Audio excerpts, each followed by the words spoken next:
नमस्कार दोस्तों, शुरू करते हैं। सारे दुखों का एकमात्र समाधान है कि मैं हूँ ही नहीं। जो मैं की प्रवृत्ति है, मैं की जो प्रवृत्ति है वो दुख देती है। अहम वृत्ति जो होती है वो दुख देती है।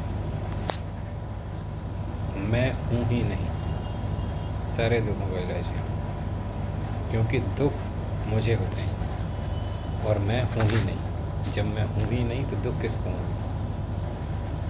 तो जब मैं ख़त्म हो गया, दुख किसी को नहीं होंगे, तो दुख ही सारे ख़त्म हो गए। तो identifying your self with you is the cause of problem.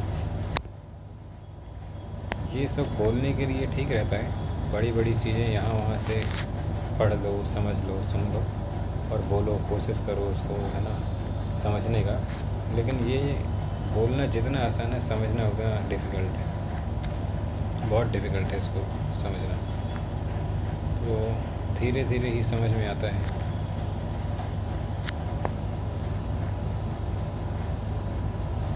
तो हम थोड़ा रियल लाइफ में आते हैं। तो रियल लाइफ में आइडियल मैन कौन है? आइडियल मैन वो है जिसके पास अनलिमिटेड कंपैशन है, इसके साथ में अनलिमिटेड एम्पैथी। अनलिमिटेड कंपैशन का मतलब ये है कि वो सामने वाले का पॉइंट ऑफ व्यू समझ रहा है, सामने वाले के जो कार्य हैं, एक्शन है, वो समझ पा रहा है कि सामने वाला ये काम गड़बड़ क्यों कर रहा है। जैसे ऐसा समझो आप कि कोई स्टूडेंट है 10th क्लास में, वो फेल हो रहा है, तो एम्पैथी ये बोलती है कि फेल वो जानबूझ के नहीं हो रहा होगा। हर कोई पास होना चाहता है, हर कोई अच्छे नंबर लाना चाहता है। वो फेल हो रहा है मतलब कुछ ना कुछ कारण होंगे, इसलिए वो फेल हो रहा है। तो उसको क्रिटिसाइज़ नहीं करना, बल्कि उसके ऊपर दया करना, ये जानने की कोशिश करना कि वो फेल क्यों हो रहा है। This is termed as compassion. ये कंपैशन है। हमसे पिछली जनरेशन के जो पेरेंट थे, उनमें ये चीज़ मिसिंग था,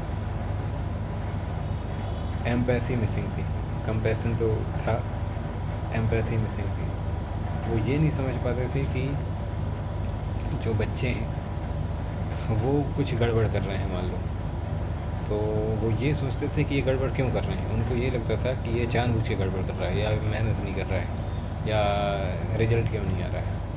तो ये बहुत बड़ा एलिमेंट पिछली जनरेशन में लैकिंग था, है ना। लेकिन आज जैसे मैं तो ये सोचता हूँ कि एम्पैथी होनी चाहिए, दया होनी चाहिए, करुणा होनी चाहिए, सामने वाले का पॉइंट ऑफ व्यू समझना चाहिए, सामने वाला ऐसा क्यों कर रहा है। एकमोडेटिंग होना चाहिए, एक्सेप्टिंग होना चाहिए चीज़ों को लेके कि ये ऐसा क्यों कर रहा है। इससे बहुत सही रहता है। पिछले ज़माने जैसे हम लोग से एक जनरेशन ऊपर वाले हैं, उन लोगों में ये दिक्कत थी कि उनमें एम्पैथी डेवलप हो ही नहीं पाई। इसीलिए नहीं डेवलप हो पाई क्योंकि उन्होंने चाइल्डहुड में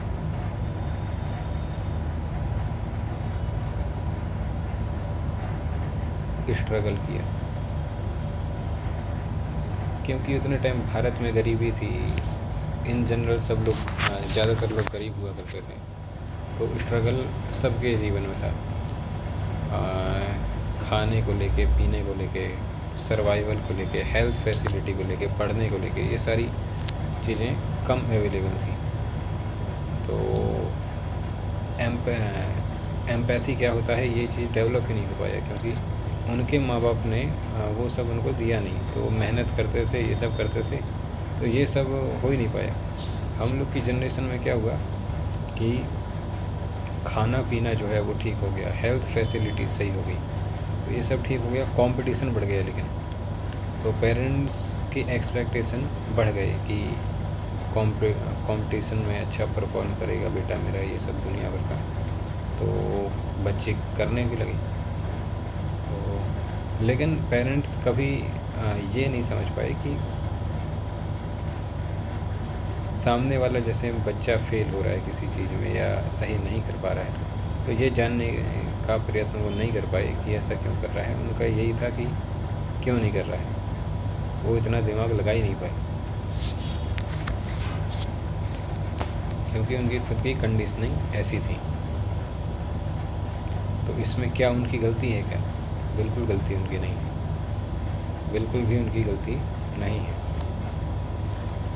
गलती इसीलिए नहीं है क्योंकि अब ऐसा सोचो कि मैं जैसे दिल्ली में रहता हूँ, अब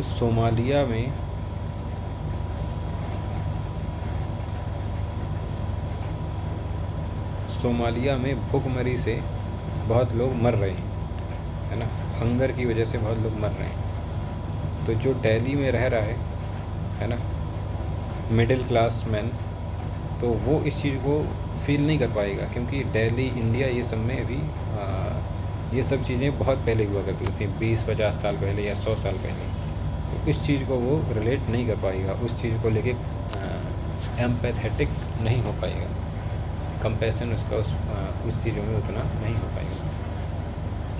तो हमसे एक जनरेशन ऊपर वाले लोग, उन्होंने जो है काम किया, हार्ड वर्क किया, थोड़ा बहुत पढ़ाई करी, है ना, उस समय के अनुसार जो भी चीज़ें मिल सकती थी, और नौकरी की एक सेट ऑफ रूल्स था, उसको फॉलो किया।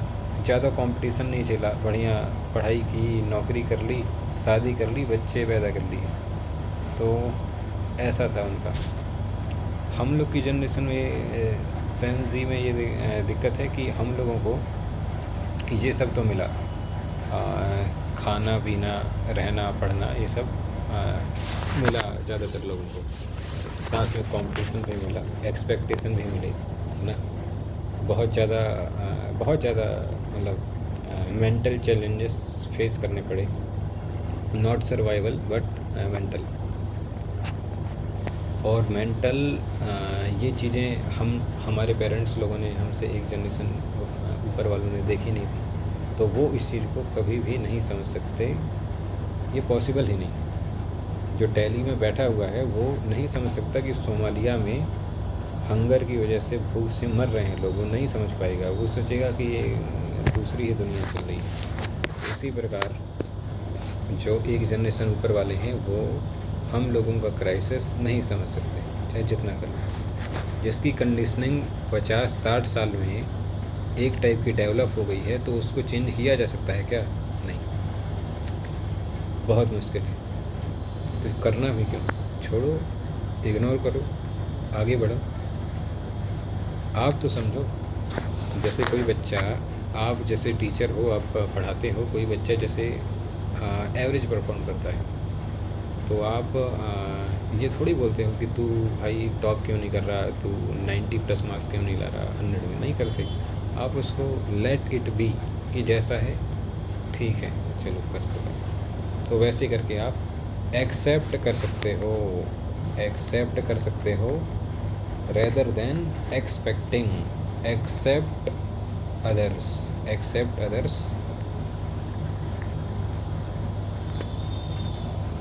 accept them, don't expect from them. This is very easy. Accepting them is very easy. Expecting from them is very problematic and not feasible in long run.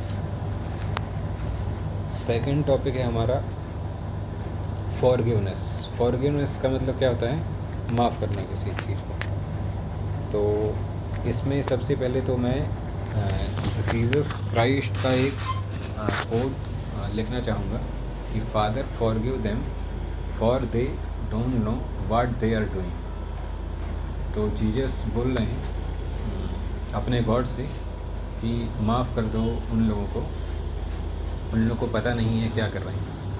तो Jesus को जब crucify किया जा रहा था तो वो उन लोगों के को लेके कंपैशनेट हो रहे थे, तो बहुत ज़्यादा उनमें कंपैशन था।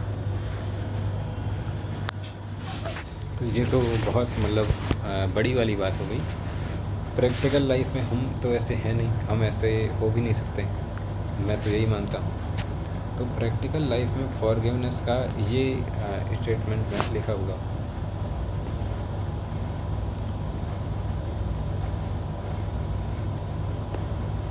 Forgiving someone who has wronged you, जिसने आपके साथ गलत किया है उसको माफ़ कर देना, is actually A selfish act. ये एक्ट जो है वो स्वार्थ से भरा हुआ एक्ट है ना, rather than a selfless one. ये सेल्फलेस एक्ट नहीं है, ये सेल्फिश एक्ट है ना। Forgiveness is a means of personal liberation. किसी को माफ़ कर देना वो खुद को मुक्त करता है। जैसे आपके साथ कोई कुछ बुरा किया है, आप दिमाग में लेके बैठे हुए हो उसको, यार उसने मेरे साथ बुरा कर दिया, तो आपके दिमाग में भी लोड आ रहा है, मेंटल लोड, और इसकी वजह से आप का माइंड, पीस ऑफ माइंड आप खो रहे हो। जैसे ही वो चीज़ आपको याद आती है तो आप थोड़ा दुखी हो जाते हो, इच्छा होती है कि बदला लिया जाए या उसको ऐसा नहीं करने देना था, है ना। तो बात ये है कि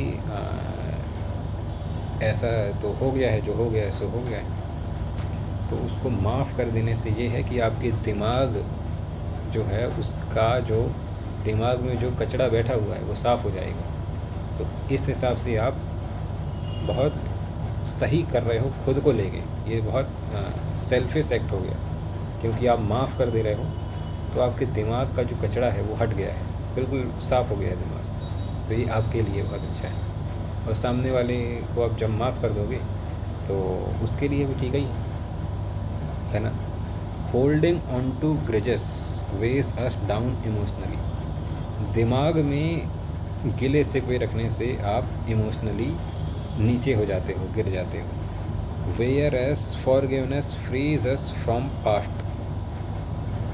जबकि किसी को माफ़ कर देना हमको आज़ाद कर देता है, हमको आज़ाद कर देता है पास्ट के बैड एक्सपीरियंस से। And promotes inner peace. सोचो कितनी बड़ी बात लिखी हुई है कि किसी को माफ़ कर देने से आपकी इनर पीस आ जाती है। Forgiving someone allows mental clarity and emotional healing. Mental clarity आ जाएगी और आप इमोशनली हील हो जाओगे। Empowering individuals to move forward without resentment और बिटरनेस। देखो, भूल तो सकते नहीं, कैसा भी कहो।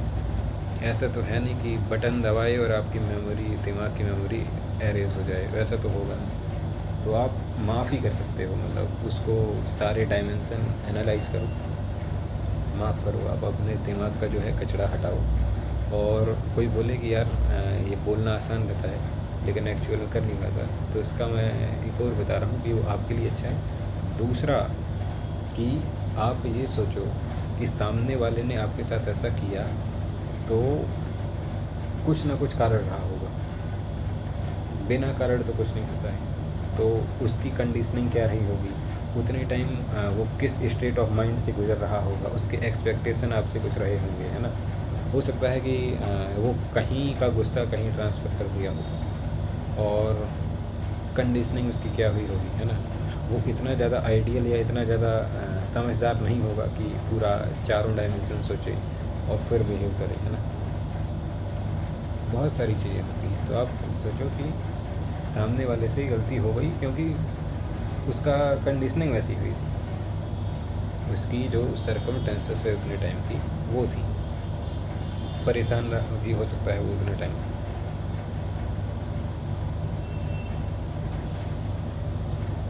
है ना। अब वो परेशानी अब को फेस टू फेस वो बता नहीं पाया, वैसा शायद तक उतना ढंग से कम्युनिकेशन हो ही नहीं पाया, क्योंकि कम्युनिकेशन में दोनों का दिमाग सॉर्टेड होना चाहिए। सही माहौल में मिलो, आप 5 लोग के बीच 10 लोग के बीच में रह रहे हो तो वो चीज़ बात कह ही नहीं सकते आप, है ना। हर चीज़ क्या है पब्लिक नहीं करी जाती, तो वैसा हो सकता है कि टकराए ही नहीं हो आप, तो नहीं। तो आप सबसे अच्छी चीज़ है कि आप माफ़ करो, माफ़ कर देने से आपके माइंड की जो पॉल्यूशन है, माइंड का जो पॉल्यूशन है वो हट जाएगा, दिमाग का कचरा सारा हट जाएगा। कितना आप मतलब अच्छे हो जाओगे। सोचो आप पहाड़ चढ़ते हो, ट्रैकिंग है ना, खाना पीना सब लेके, और साथ में आप बैग रखे हुए हो, बैग में एडिशनल सामान है जो किसी काम का नहीं। तो जैसे जैसे आप उसको हटाते जाते हो, आप क्या है, हल्का फील करते हो और ज़्यादा एनर्जेटिक फील करते हो।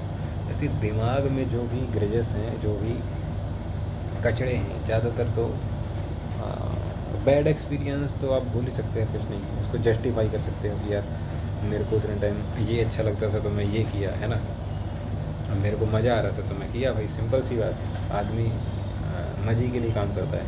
अब वो सही नहीं रहा तो नहीं रहा, तो खुद के हर एक्ट को जस्टिफाई तो कर ही सकते हो आप, तो करना भी चाहिए। और सामने वालों को लेके आप ये सोच सकते हो कि इसको माफ़ करने से सबसे पहले मेरा ही फ़ायदा होगा, मेरा दिमाग से कचरा हट जाएगा तो किसको फ़ायदा होगा, मेरे को। इनर पीस आएगी, दिमाग साफ रहेगा। बहुत सेल्फिश बनो, बहुत ज़्यादा सेल्फिश बनो, लोगों को माफ़ करो। प्रीवियस एक्सपीरियंस में भी लोगों को माफ़ करो कि आपने अपने हिसाब से जो बेस्ट हो सकता था आपने किया, है ना, आपने अपने हिसाब से जो बेस्ट हो सकता था किया।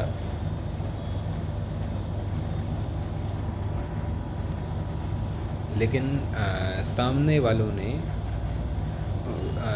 बेस्ट नहीं किया होगा, है ना, सब लोग एक जैसे नहीं होते, तो कुछ कारण रहे होंगे उनके, है ना। कारण सही या गलत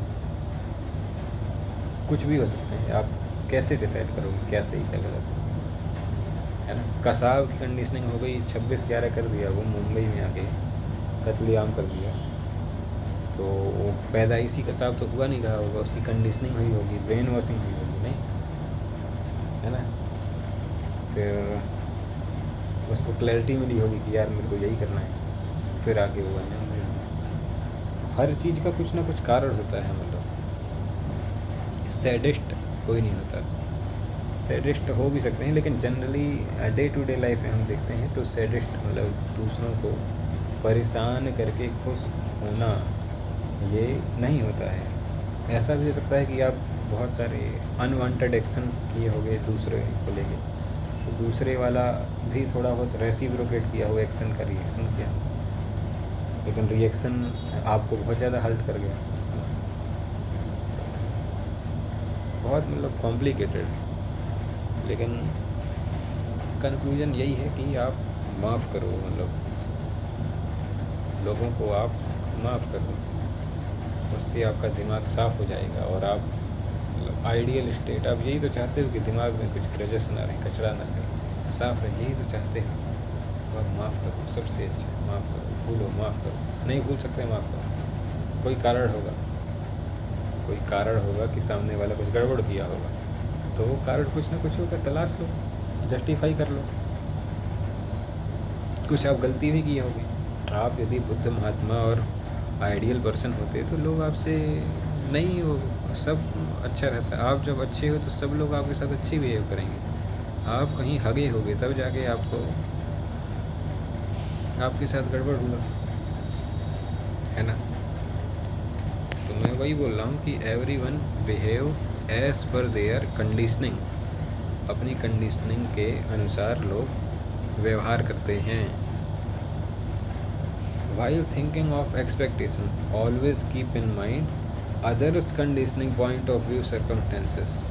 यदि आप किसी से कुछ एक्सपेक्ट करते हो, however small it may be, हमेशा ये सोचो कि सामने वाले का पॉइंट ऑफ व्यू क्या है ना, सामने वाले की कंडीशनिंग क्या है। सामने वाले को यदि ऐसा भी होता है ना कि सामने वाले को लोग परेशान करते हैं, तो फिर उसको मौका मिलेगा तो फिर वो आपको भी परेशान करेगा, है ना। आप नहीं करोगे, बात अलग है। आइडियलिज्म तो ये है कि मेरे साथ गड़बड़ हुआ लेकिन मैं दूसरों के साथ नहीं होने दूंगा। ये बहुत जैसे मैं ऐसा सोचा करता हूँ, पहले नहीं सोचा था, पहले तो मैं भी ऐसा सोचता था कि यार मेरे साथ गड़बड़ हुआ तो मैं अच्छा क्यों करूँगा सामने के, बुरा करने की कभी नहीं सोचा हूँ, लेकिन ये सोचा था जब मेरे साथ गड़बड़ हो रहा है तो मैं अच्छा क्यों करूँ, है ना। तो इससे बेटर धीरे धीरे इंट्रोस्पेक्शन के साथ दिमाग खुलते गया। फिर ये लगा कि नहीं नहीं, मेरे साथ जैसे जो बुरा हुआ है मैं लोगों के साथ बुरा नहीं करूँगा, मेरे साथ जैसे कुछ गड़बड़ हुआ है मैं लोगों के साथ नहीं करूँगा। क्यों ऐसा कर रहा हूँ? For selfish reason obviously. ऐसा करने से, अच्छा करने से, कि मेरे साथ गड़बड़ हुआ फिर भी मैं अच्छा कर रहा हूँ, मैं मतलब फ्री हूँ, मैं बहुत करेजियस हूँ, बहुत हिम्मत वाला हूँ, बहुत स्ट्रॉन्ग। इसका मतलब ये हुआ जो वीक है तो बोल देगा वो कि यार मेरे साथ गड़बड़ हुआ, मैं भी गड़बड़ करूँगा, है ना। जो वीक है और जो स्ट्रॉन्ग है वो जैसे जैसे स्ट्रेंथ डेवलप हो जाएगी, मेंटल स्ट्रेंथ, और जैसे जैसे क्लैरिटी आएगी, जैसे जैसे इंट्रोस्पेक्ट करोगे, चीज़ों को देखोगे, तो आप यही बोलोगे कि मेरे साथ जो हुआ सो हुआ। मैं मतलब कोशिश करूँगा कि लोग ये सब ना झेलें और लोगों की प्रॉब्लम जो है सॉल्व करी जाए जितना हो सकता है। लोगों की हेल्प या प्रॉब्लम सॉल्व करो ना करो, बुरा मत सोचो, बुरा मत करो। सबसे अच्छा ये फंडा भी चला रहा हूँ मैं कि किसी के बारे में जाने अनजाने में सामने वाले का, किसी का भी अहित ना हो, गड़बड़ ना हो सामने वाले के साथ। सोचो भी मत सामने वाले का बुरा, अच्छा नहीं सोच सकते कोई नहीं, बुरा भी मत सोचो, खुद के बारे में सोचो, अच्छा करने का सोचो।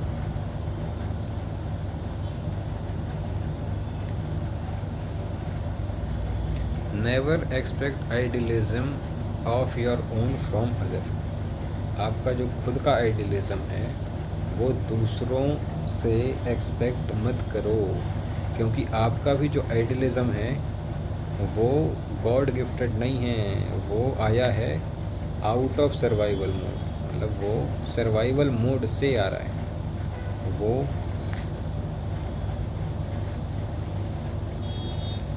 पाँच छः साल,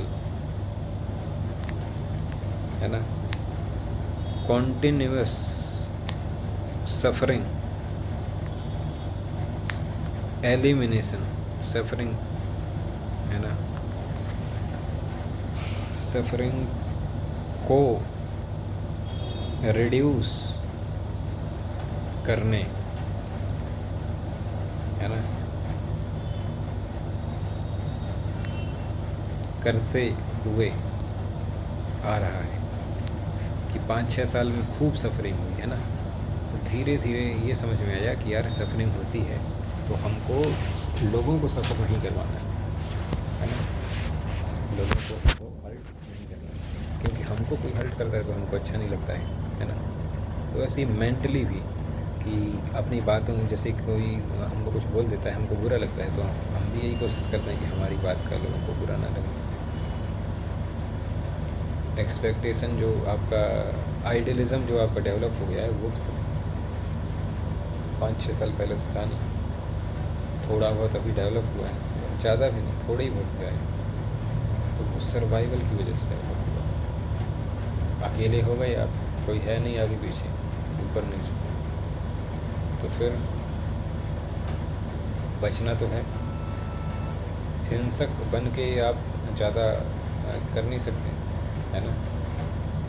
हिंसक, एंग्री, ये सब तो और डिस्ट्रक्टिव होता है। तो फिर धीरे धीरे कहने की गुड वर्च्यू नेचुरली आने लग गई, और चीज़ सिर्फ हुआ सर्वाइवल मोड की वजह से। सर्वाइवल मोड नहीं होता, सब यदि सही रहता तो ये सारे विचार, ये सारी चीज़ें जो है दिमाग में कभी भी डेवलप नहीं होती। बहुत मतलब झेलने की वजह से थोड़ा बहुत क्लैरिटी आई है। गुड, है ना, एक्शन, है ना, गुड एक्शन आइडेंटिफिकेशन, ये डेवलप हुआ है कि किसी भी परिस्थिति में किसी से भी क्या गुड एक्शन किया जाए, कैसे बिहेव किया जाए आइडियली। तो ये चीज़ आपके साथ हुआ 5-6 साल में, ज़रूरी थोड़ी है सामने वाले के साथ हुआ। है ना। 1,00,000 लोगों में ऐसा मान लो एक आदमी के साथ हुआ है, तो 99,999 लोगों के साथ तो ऐसा हुआ नहीं है। तो उनसे आप कैसे एक्सपेक्ट कर सकते हो, आपका आइडियलिज्म है ना। उनसे एक्सपेक्ट नहीं करना है, उनसे कुछ भी एक्सपेक्ट नहीं करना है। उनसे ये सोचना है कि उनके जो भी एक्शन होंगे वो उनकी कंडीशनिंग से आ रहे होंगे, उनकी कंडीशनिंग से आ रहे होंगे। Rejection is better than regrets, ये सही बात है। अभी इसमें करते हैं।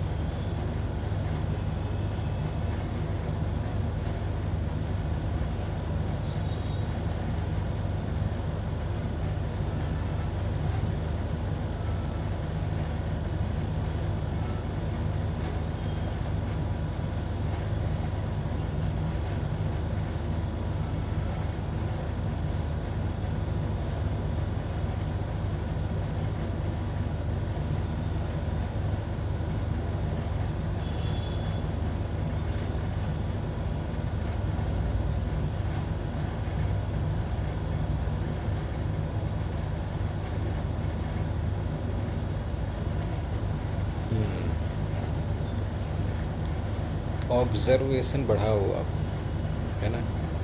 Your life will be much better if people around you like you.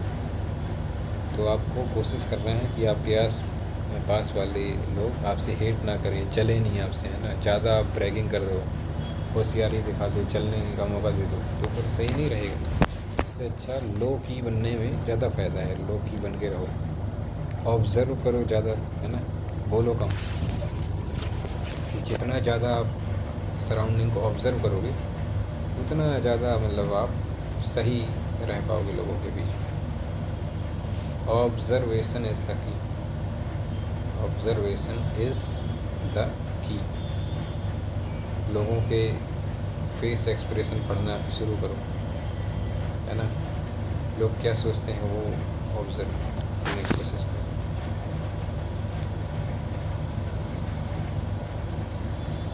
Rejection is better than regrets का मतलब ये है कि जैसे आप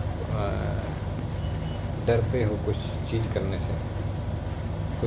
से, डरते हो कि यार इसको अप्रोच करना है, ये नहीं करना है, वो नहीं करना है। तो बात ये है कि डरो मत आप, है ना। रिजेक्ट हो जाओ, ट्राई करो, है ना। 90% केस में तो आप सक्सेस ही होते हो, बहुत मतलब अच्छा आपको रिजल्ट मिलता है ना। फिर आप गड़बड़ कर देते हो, लेकिन ट्राई ना करना है, रिग्रेट, वो फिर लॉन्ग लास्टिंग होता है कि यार मैं कर ही नहीं पाया। भाई जैसे भी हो प्रेजेंट में रहो, हिम्मत दिखाओ, कुछ गलत थोड़ी करने जा रहे हो आप, नॉर्मल। तो रिजेक्शन से बिल्कुल मत घबराओ, रिग्रेट से घबराओ। Make less mistakes as much as possible. तो इसके बाद में ये लिखा हूँ, इसके बाद में इसलिए लिखा हूँ कि कई बार आप हिम्मत करके रिजेक्ट हो जाओगे। इससे क्या है कि एक्सपीरियंस भी बेकार होता है, एक्सपीरियंस भी बैड होता है। तो वो तो ठीक है, लेकिन जैसे आप की एज क्रिटिकल चल रही है, जैसे क्रिटिकल एज चल रही है ज़्यादा, मतलब कैरियर वैरियर को लेकर, तो आप मिस्टेक कम से कम करो। जितनी कम मिस्टेक करोगे उतना ज़्यादा अच्छा है, क्योंकि मिस्टेक आप करोगे तो उसका खामियाजा भुगतना पड़ेगा। रायता फैलाओगे, साफ़ करना पड़ेगा। जो भी गड़बड़ करोगे उसको झेलना पड़ेगा। बहुत उसमें समय जाएगा, एनर्जी जाएगी, पीछे हो जाओगे आप लोगों से, दुनिया से पीछे हो जाओगे। आपके जो न्यूरॉन है वो बहुत सारे कई बार जल जाते हैं न्यूरॉन। वही जब बोलते हैं ना कि दिमाग दर्द हो रहा है, मन नहीं लग रहा है, तो उसमें क्या हो रहा है, आपके न्यूरॉन है, नर्व सेल जो हैं वो बेकार हो रहे हैं, है ना, मर जा रहे हैं वो। तो इसीलिए मिस्टेक कम से कम करना है। जैसे ऊपर वाला पॉइंट है, तो उसमें आप जा रहे हो बहुत कैलकुलेटेड, मतलब करो, ऐसा नहीं मैं बोल रहा, करो बढ़िया से, लेकिन शुरू में जान लो क्या रिस्क है, क्या रिवॉर्ड है, और थोड़ा आइडियल मतलब परफेक्ट टाइप से रहो। फ्री स्टाइल में जाओगे कुछ लोचा हो जाएगा, फिर गड़बड़ होगा। फ्री स्टाइल में मिस्टेक हो जाती है। तो थोड़ा कॉशियस रहो, ऑब्जर्वेंट रहो, कॉशियस रहो। ऑब्जर्वेशन इज़ द की, कॉशन इज़ द की, है ना। क्या आपको बोलना है, कैसे बिहेव करना है, वो सब भी बहुत कैलकुलेटेड होना चाहिए। मिस्टेक कम से कम करनी है। मिस्टेक 1,00,000 मिस्टेक है। कोई बोले कि यार मैं मिस्टेक रिपीट नहीं करना चाहता हूँ, तो वो पहली मिस्टेक करेगा, फिर दूसरी करेगा, फिर तीसरी करेगा, ऐसी में 1,00,000 करते जाएगा। तो उसके 100 साल में वो मान लो 1,00,000 मिस्टेक कर दिया, तो हमेशा वो मतलब रोते ही रहेगा जीवन भर, जीवन भर रोते रहेगा। मिस्टेक मत करो, कम से कम मिस्टेक करो। लोग बोलते हैं मिस्टेक रिपीट नहीं करना चाहिए। मिस्टेक करना ही नहीं चाहिए, मिस्टेक करने से बचना चाहिए। जो हो गई हमारे हाथ में नहीं, उसका कुछ नहीं कर सकते, लेकिन मिस्टेक करने से बहुत ज़्यादा बचना चाहिए, बहुत ज़्यादा बचना चाहिए। न्यू मिस्टेक भी मत करो आप, क्योंकि उसका खामियाजा भुगतोगे आप, झेलोगे। कहाँ बचा पाओगे आप? आपकी जो कैपेसिटी है वो भी तो लिमिटेड है, आपका शरीर लिमिटेड है, दिमाग लिमिटेड है। मिस्टेक कम से कम करो। जब जैसे आप किसी से बात करते हो, कोई आपसे बोले कि कुछ बोलता है कि यार करना है, कुछ पूछता है आपसे, तो आप, यदि आपका दिमाग नहीं चल रहा, तो कुछ भी बोलने से पहले 5 सेकंड 10 सेकंड ठहरो, बोलो उसको मैं सोचता हूँ कि दिमाग नहीं चल रहा है, तुरंत डिसीजन मत लो। बहुत सोच समझ के आप बताओ, बहुत सोच समझ के बताओ। You are relevant if you are sorted. यदि आप सॉर्टेड हो अपनी लाइफ से, तो आप रिलेवेंट हो, बहुत रिलेवेंट हो लोगों के लिए, आपके आसपास वालों के लिए, समाज के लिए, देश के लिए आप बहुत रिलेवेंट हो। You are irrelevant if you are not sorted. यदि आप खुद से सॉर्टेड नहीं हो, है ना, क्लैरिटी फिक्स नहीं है, बहुत सारी चीज़ें एंटेंगल्ड हैं आपकी, तो आप जो है सॉर्टेड नहीं हो, तो आप रिलेवेंट नहीं हो। आप डिवीज़न ऑफ लेबर के चलते कुछ काम कर सकते हो, है ना। वही है कि आप पेशेंट बन जाओगे, दूसरे पेशेंट को सहारा दे दोगे। आप सामने वाले का दुखड़ा सुन लिया, आप अपना सुना दिए, लेकिन डॉक्टर नहीं बन पाओगे आप। तो आपको सॉर्टेड होना बहुत ज़रूरी है डॉक्टर बनने के लिए, रिलेवेंट होने के लिए। You are relevant if you are doing decent या फिर गुड इन योर लाइफ। यदि आप अच्छा कर रहे हो तो आप रिलेवेंट हो। If you are not doing good in your life, you are nobody. आप यदि जीवन में अच्छा नहीं कर रहे, तो आप कुछ भी नहीं हो। People won't pity you, they try to move away from you. लोग आपके ऊपर दया नहीं करेंगे, वो आपसे दूर जाने की कोशिश करेंगे, है ना। तो मैं ऐसे नहीं बोल रहा हूँ कि लोग गंदे हैं, लोग अच्छे हैं। आप सोचो कि आप ही, कोई बंदा मान लो डिप्रेस है, या कोई बंदा भी नेगेटिव फेज से गुजर रहा है, बीमार है ना। और आप, ऐसा तो है नहीं कि आप बहुत ज़्यादा सॉर्टेड हो गए हो, आप शुद्ध बन गए हो, बहुत क्लैरिटी आ गई है, तो आप भी चाहोगे कि आपको कोई डॉक्टर मिले, है ना। आपकी बीमारी है 5%, सामने वाले की बीमारी है 80%, तो आप भी डॉक्टर के पास जाना चाहोगे। आप ये नहीं कि आप, मैं कम बीमार हूँ तो चलो वो जो ज़्यादा बीमार है उसका मैं इलाज करता हूँ, बाद में वो मेरे काम आएगा, नहीं, ऐसा नहीं होता है। आप भी पीछे हटते हो। सब कॉन्शियस लेवल में ह्यूमन टेंडेंसी ऐसी होती है कि लोग जो खुद परेशान हैं, वो अपनी थोड़ी मोड़ी परेशानी को भी ठीक करने की कोशिश करते हैं, ना कि ज़्यादा परेशान लोगों की प्रॉब्लम को कम करने का, नहीं है। तो इसीलिए आपको सॉर्टेड रहना है, आपको जीवन में अच्छा करना है, जिससे लोग आपके पास हैं, है ना। अपनी प्रॉब्लम है कि आपको डॉक्टर बनना है, आपको गिवर बनना है, सीकर नहीं बनना है। आपको ऐसी पोजीशन में कभी नहीं आना है कि लोग आपकी तरस खाएँ, आपसे दूर भागने लगे कि यार ये परेशान है, ये रोना धोना करेगा, तो ऐसा कभी नहीं होने देना। आप सोचो कि जो ज़्यादा परेशान है, आप खुद डरते हो कि कौन जाए यार उसके पास। तो जब आप खुद नहीं जाना चाहते, तो आप ऐसे बन क्यों रहे हो कि लोग आपसे मिल जाए। There is no doctor, only patients. That's why everyone wants to go to that shop restaurant where more people are going.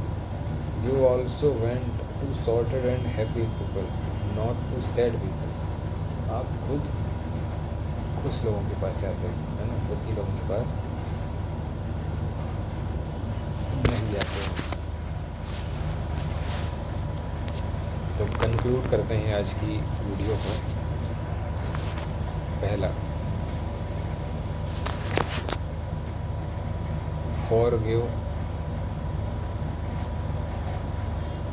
है ना, ऑल ऑफ देम. क्यों? For selfish reasons, to free your mind from negative thoughts.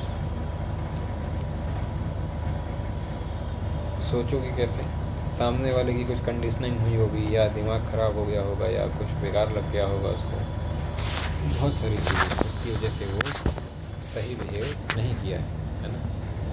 आपने मौका दे दिया होगा, बहुत सारी चीज़ें होती हैं, उसका आप कुछ नहीं कर सकते. दूसरा कि सॉर्टेड रहना है, सॉर्टेड, है ना, बी सॉर्टेड.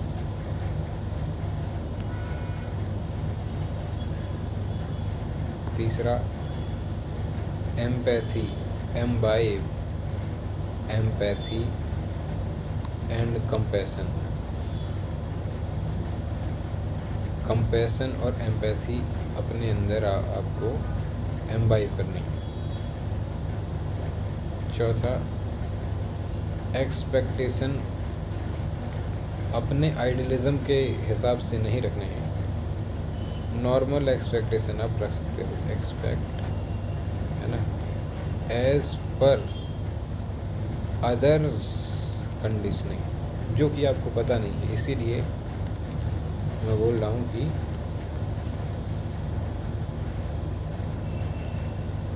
Accept others.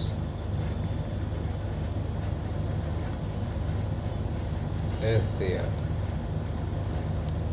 क्योंकि लोग भी तो ऐसा सोचो ना, आप लोगों को एक्सेप्ट कर रहे हो तो आपको भी तो लोग एक्सेप्ट कर रहे हैं. आप कौन से तो रमता हैं, आपको भी तो लोग एक्सेप्ट कर ले रहे हैं, तो आप भी लोगों को कर लो, है ना.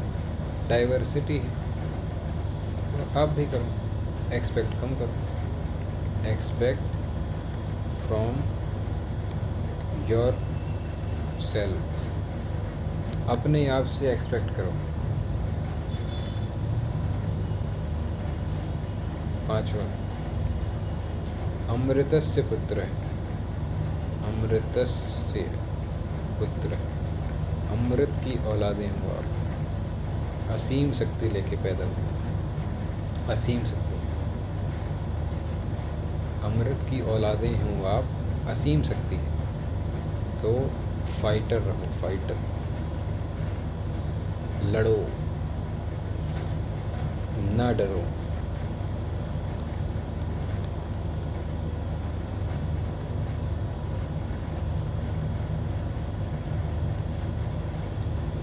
सर्वशक्तिशाली हो आप, सर्वशक्तिशाली हो आप.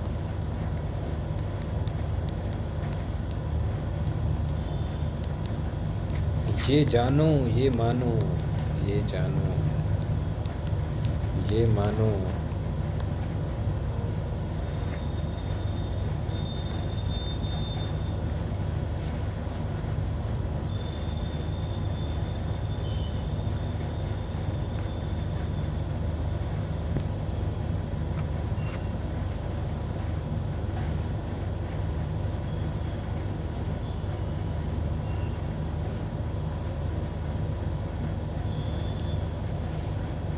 छठवा,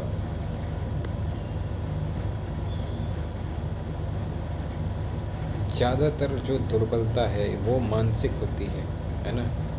वीकनेस इज़ मेंटल. तो उसी का इलाज मैं दे रहा हूँ कि दिमाग से कचरा हटाओ, आप शक्तिशाली हो, आपका सब अच्छा हो रहा है, आप सरवाइव कर रहे हो, आप जी रहे हो, सब अच्छा हो रहा है, शक्तिशाली हो आप, यही मानो। कमज़ोर नहीं हो आप, कमज़ोर नहीं हो आप, बहुत शक्तिशाली हो। आप चाहो तो कुछ भी कर सकते हो। जो PWD वाले होते हैं, किसी का पैर नहीं, किसी का हाथ नहीं, किसी का आँख नहीं है, कई सारे लोग पॉजिटिव एटीट्यूड से वो कर बैठते हैं जो हम लोग नहीं कर पा रहे हैं। तो असीमित शक्तियाँ हैं आपके पास, आपको मानना है ना। रोना धोना नहीं है। जो हुआ वो अच्छा हुआ, जो होगा वो अच्छा होगा, जो होगा है वो बेस्ट में करूँगा, है ना। सर्वशक्तिशाली हो आप, सर्वशक्तिमान। बहुत क्लैरिटी है आपके अंदर, बहुत करेज है, बहुत अच्छे हो आप। और आप बहुत सेल्फिश भी हो, और यही सेल्फिशनेस जो है ये, इसकी वजह से आप कोड कंडक्ट करते हो, क्योंकि वो आपके लिए अच्छा है, वो लॉन्ग टर्म के लिए बहुत अच्छा है, लॉन्ग टर्म गेंस के लिए बहुत अच्छा है।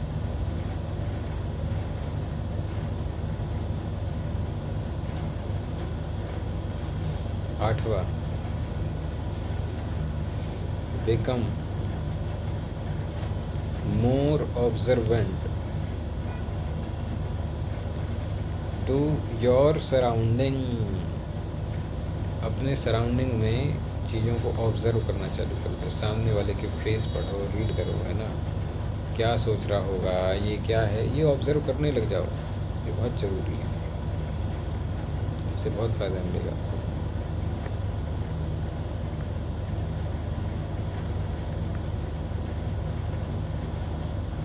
स्पीक लेस,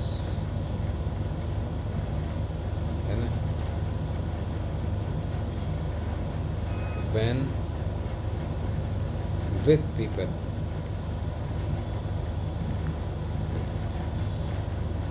मोर पीपल। Speak laser.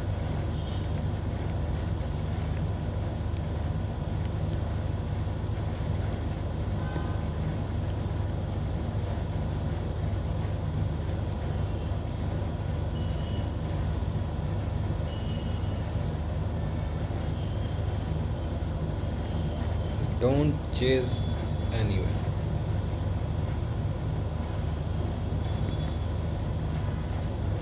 है ना। So your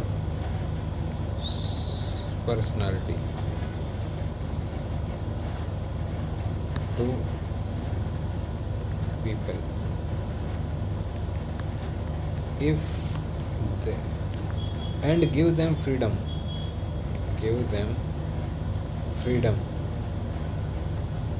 to come to you whenever they want, whenever they want। Don't go to them। This is patience। Patience is biggest of the virtue, biggest of the virtue।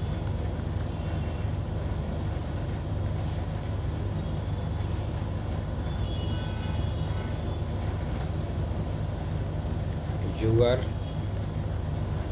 most powerful।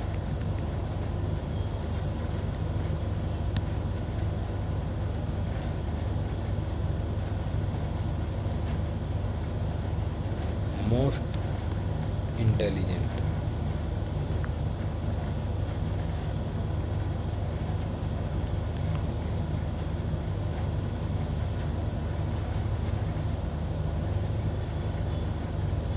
use your power in your day-to-day life।